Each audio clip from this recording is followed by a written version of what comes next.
Hello students, today we are going to start chapter 6th of science of class 7th, that is physical and chemical changes.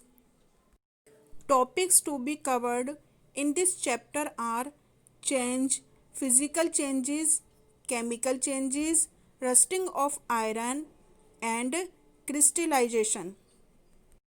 Students, every day you come across many changes in your surroundings.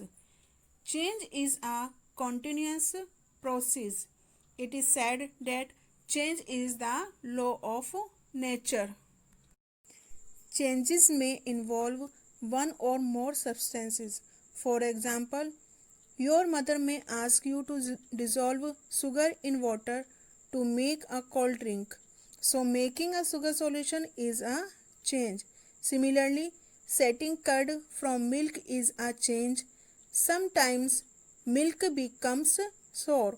So, souring of milk is a change. Stretched rubber band also represent a change, and growth of plants is a change. In this chapter, we shall study the nature of these changes.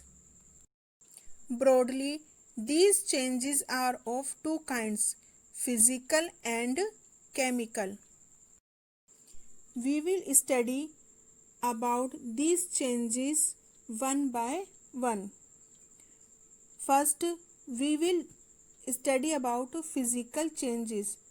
Before we define a physical change, let us study its nature by discussing the activities.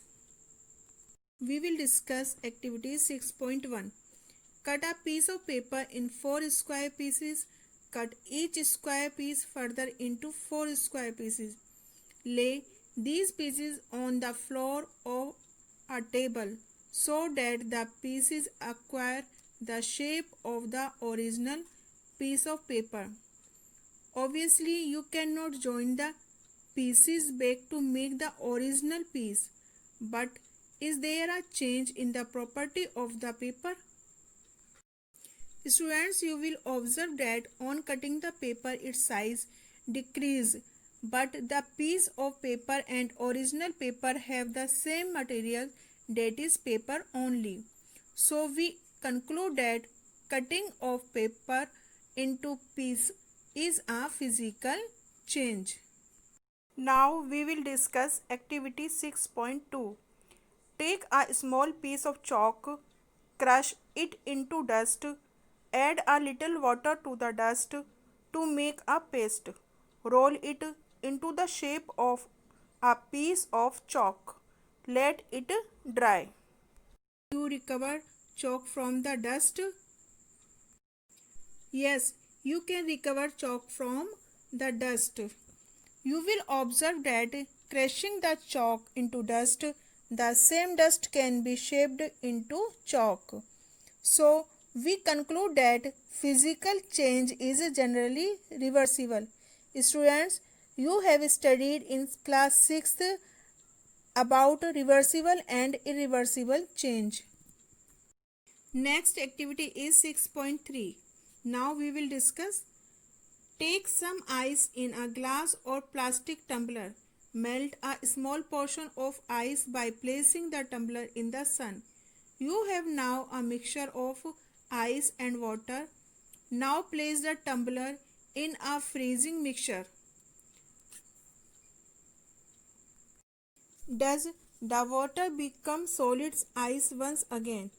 Students, you will observe that a small portion of ice gets melted and water is formed. And when you put the mixture of ice and water of the glass tumbler in refrigerator, water change to solid ice once again. So we conclude that the change in the state of material is reversible change. Next activity 6.4. Boil some water in a container. Do you see the steam rising from the surface of water? Hold an inverted pan by its handle over the steam. it some distance from the boiling water. Observe the inner surface of the pan. Students, do you see any droplets of water there? Yes, water droplets are seen on the inner surface of the pan. So we conclude that the change in the state of a substance is a physical change. Now we will discuss activity 6.5. Hold a used hacksaw blade with a pair of tongues. Students, be careful while handling a flame. Keep the tip of the free end of the blade on the gas stove. Wait for a few minutes. Does the color of the tip of the blade change? Remove the blade from the flame.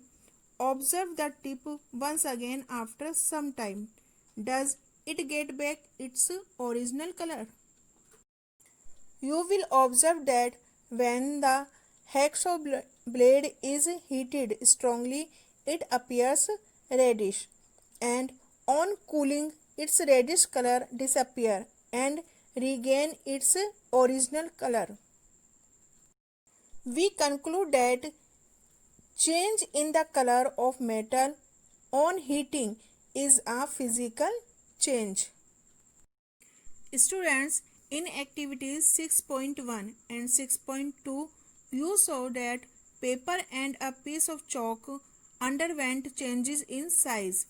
In activities 6.3 and 6.4, water changed its state from solid to liquid or from gas to liquid. In activity 6.5, the hacksaw blade changed color on heating. So, properties such as shape, size, color and state of a substance are called its physical properties, and a change in which a substance undergoes a change in its physical properties is called a physical change. A physical change is generally reversible. In such a change, no new substance is formed.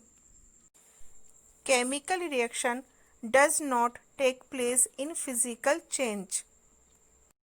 Students, this is the end of today's session. We will continue this chapter in next video. Up till then, thank you.